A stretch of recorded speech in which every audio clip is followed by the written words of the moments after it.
Hey, it's Shane Button here from the Shane Button Show, and as you can see, we're outside freezing, and our vehicle has decided it doesn't want to start today, as I'm sure many people have been experiencing. So we've actually called Andy here from Battery, and you brought this cool little thing. What is this here that we've got? Called the iStart.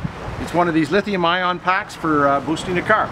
Handy little thing to keep with you. And I mean, it's got little things for phones and all sorts of stuff. USB things you can charge. USB outlet, you can charge your phone if you get low. You've got a 12 volt output if you need a 12 volts. You got 19 volt output to charge your computer.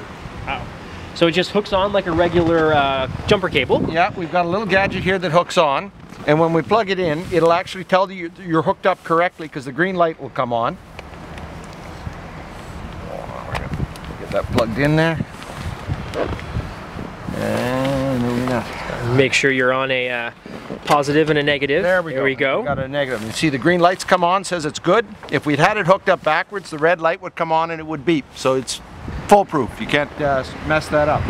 So once we're ready, it's not a good thing. Okay, so you get ready to start it. Try it again.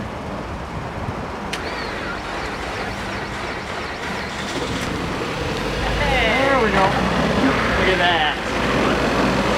Doesn't take long at all. The problem was getting a good connection. Yeah, got a good connection, you're good to go. If you're gonna boost it, use the bolt that's See, there's a little to. bolt under here. Perfect. Because this has got the paint. We weren't getting through the paint. Gotcha. Awesome. Let this run for a little while. Yeah, good plan. You should get a battery charger on that. Your battery probably needs a good charge. Yeah, yeah. There you go. So if your car's maybe having some problems in this extreme cold that's gonna last another couple of days still, go talk to Andy at Battery. Maybe pick up one of these things here too, and not have these problems anymore.